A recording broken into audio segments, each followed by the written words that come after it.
émission-réception. Oui. Qu'est-ce que vous avez obtenu sur l'émission-réception? Comment est-ce que on passe de l'émetteur au récepteur ou de récepteur à l'émetteur et quelles sont les conditions pour que les choses se passent? C'est ce qui change. C'est le sens qui change. Oui. Aucun sens. Allez-y, on vous écoute. Dites, parlez pendant 2 minutes, qu'on comprenne, c'est pas par des formules lapidaires comme ça, qu'on comprend ce que vous voulez dire. C'est ce qui change. Il y a des gens qui émettent et d'autres qui reçoivent. Ah oui. Alors, est-ce que, alors, par exemple, admettons que j'ai un poste de radio, j'émets. Qu'est-ce qu'il va recevoir? C'est le poste de radio qui est émetteur.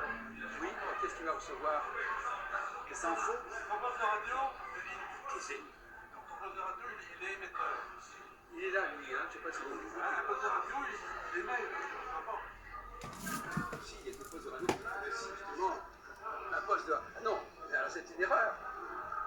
Un émetteur de radio de la chaîne, oui, il émet, mais votre poste de radio, il reçoit. Donc vous dites le contraire. Oui, mais il réémet. Alors, bon, d'accord. Il transmet une émission. Oui, donc il reçoit. Il est transmetteur d'une émission. Quand on reçoit, c'est pour émettre.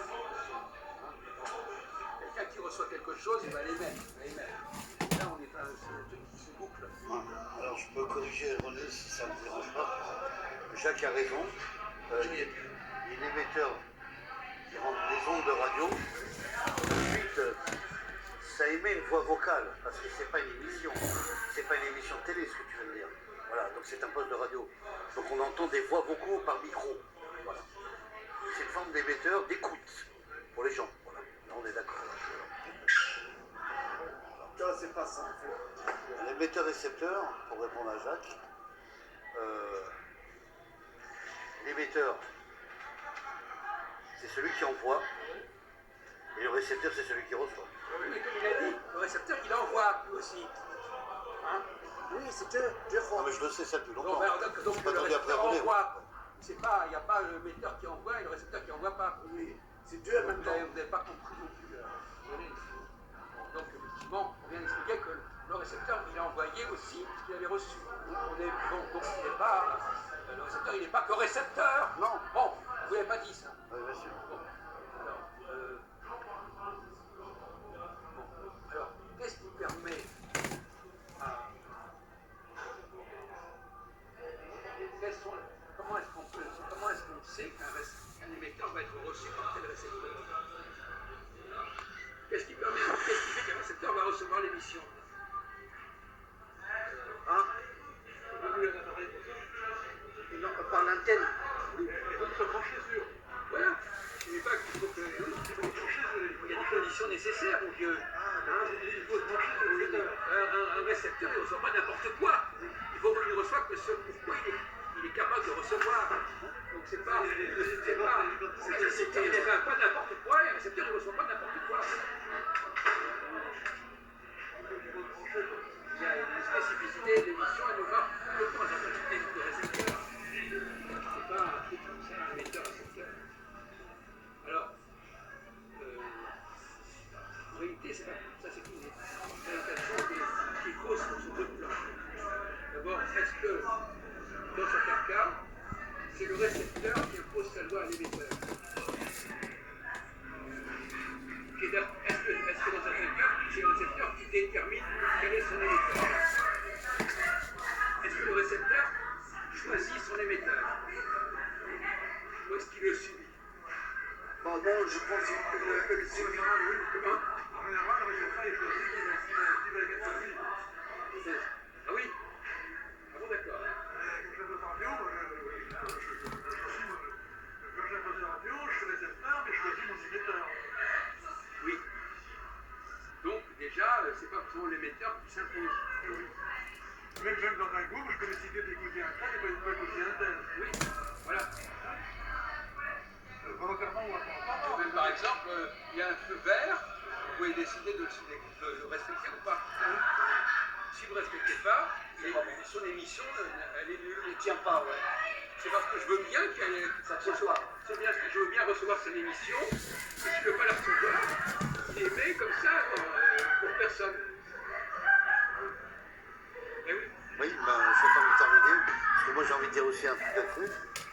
tu as dit ça, René, bah moi je dirais l'émetteur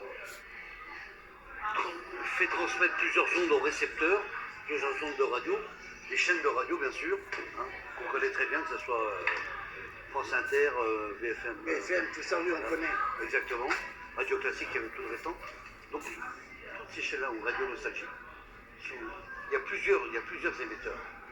Donc, le récepteur reçoit plusieurs émetteurs et ça transmet la radio que tu connais, quoi. Le choix des ondes de radio. Non, mais le récepteur peut ne pas écouter ces émissions. Ah non, Bon, donc s'il ne les écoute pas, ces émissions, elles n'existent pas. bien sûr. Bon, c'est logique. Elles sont dans le vide. Bon, C'est dans Mais il y l'air. avait aussi les médias par rapport à l'écoute. On est non, mais d'accord. c'est ce qu'on est en train de vous dire, monsieur. On est en train de je vous le dire sais. que l'émission n'existe que s'il y a un récepteur. Bien sûr. Deuxièmement, bon, ça c'est connu. Deuxièmement, bon, par exemple, deuxièmement,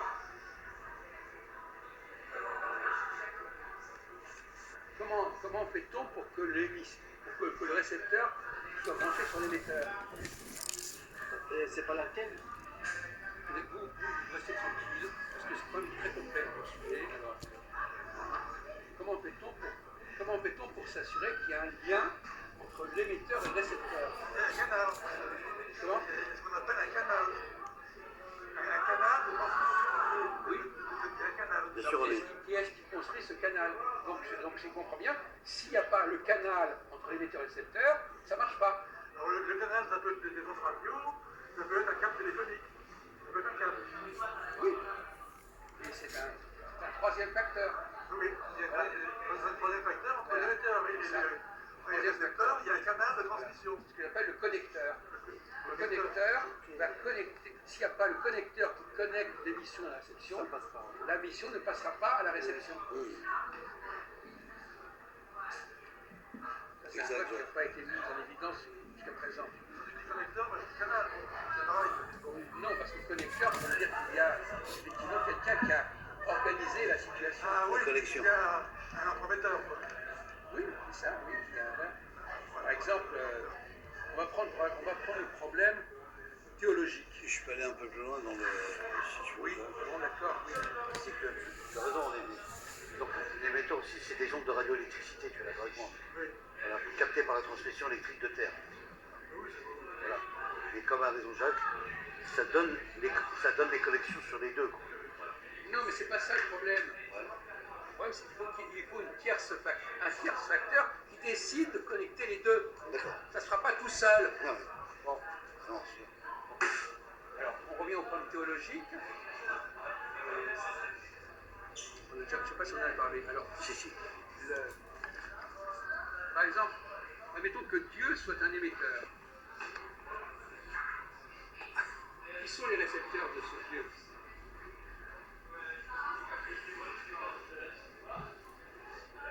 Est-ce que n'importe quel récepteur dit, par exemple, il y a un détail intéressant, c'est un récepteur qui dit, moi je suis connecté avec cet émetteur. Est-ce que c'est vrai? Ah oui. Peut-être pas. Je suis inspiré par cet émetteur. Je le reçois. Mais est-ce qu'on en est sûr? Pas forcément. Voyez-vous? Bien sûr, Jacques. Là aussi, c'est une ruse. Bien sûr. Ah oui, l'émetteur peut mentir, le récepteur peut Faut mentir par rapport à l'émetteur. Par exemple, je prends l'exemple. Un type qui est amoureux d'une fille, il dit cette fille m'aime. Peut-être qu'elle n'aime pas du tout, peut-être qu'elle s'en fout complètement, c'est ça là. C'est ça. Donc il se prétend être récepteur de l'amour de cette fille, alors qu'en réalité, cette fille n'a rien à foutre. Elle l'aime pas. Voilà. Précisément. Donc il faut autre chose. Donc cette connexion, c'est pas autre chose. Alors, Il faut une attraction physique et mentale, Jacques. alors, revenons à la question théologique. Par exemple, prenons le cas des chrétiens, ou même des musulmans. Prenons le cas des musulmans. Les musulmans, ils disent qu'ils sont en rapport avec Allah. Est-ce qu'on en est sûr? Pas complètement. Est-ce que Allah, donc ce Dieu, il se fout ou pas des musulmans? On ne peut pas prouver ça. Non, il y a un seul Dieu pour tout le monde. Oui, mais attendez, ce Dieu, lui, mettez-vous à sa place.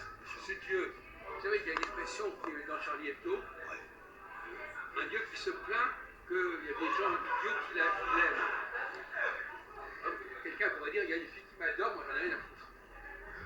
c'est pas parce que les musulmans vont dire nous aimons Allah Que que Allah va vous aimer les musulmans. et Voilà. que même il y a un lien entre les deux. Voilà, c'est ça. Ils affirment ce lien. C'est ça. Qu'est-ce qu'il y a ce lien? Oui. C'est logique. Hein? On n'en sait rien. Quelle est la population dont on est à peu près sûr qu'il y a un lien entre Dieu et elle?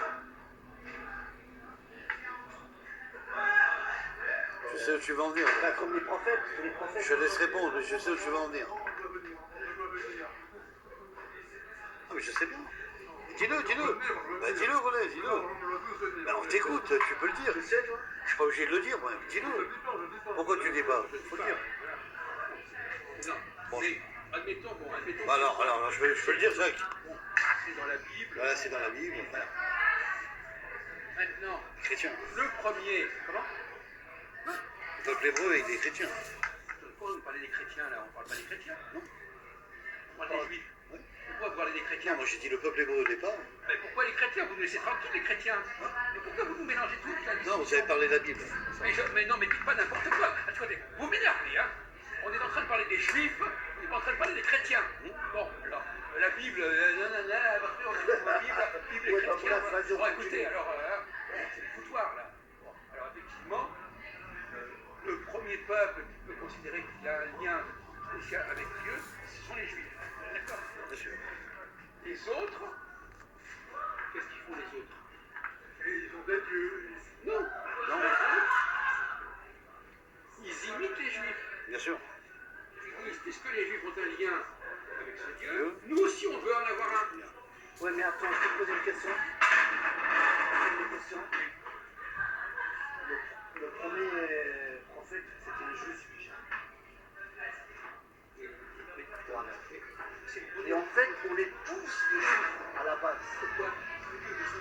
Pourquoi? Non, mais c'est vrai, bon, Alors maintenant, qu'est-ce que le premier religion. Voilà. Non, le premier religion. On ne parle pas des musulmans. Attendez, On est premier. non, mais attendez, on n'est pas obligé de croire que les musulmans ont Abraham comme ascendant. C'est là qui dit. On n'est pas obligé de le croire. Mais alors vous reconnaissez ça, mais peut-être que c'est pas la vérité.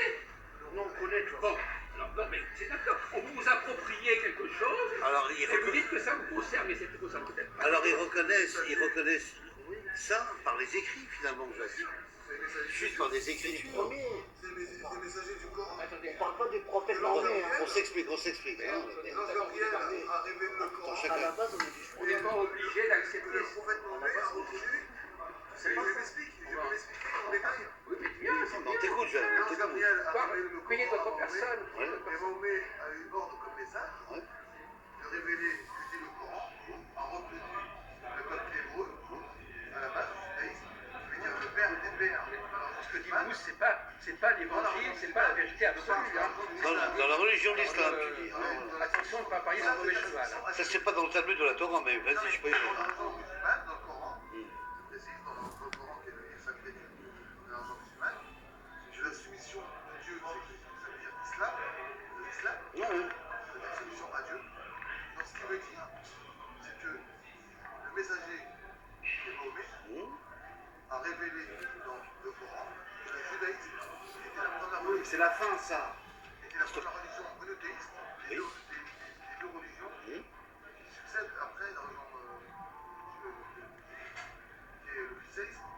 Parce que on cite beaucoup dans la genre du Coran, on cite beaucoup dans les juifs, des juifs en question, On a compris. et les chrétiens, on en parle aussi assez souvent, on en a au moins 10 fois, 10 000 fois même, dans le Coran, les juifs et les chrétiens. On les nomme. On nomme aussi les apôtres, on nomme aussi les prophètes de l'époque, qui étaient noués chez les Hébreux,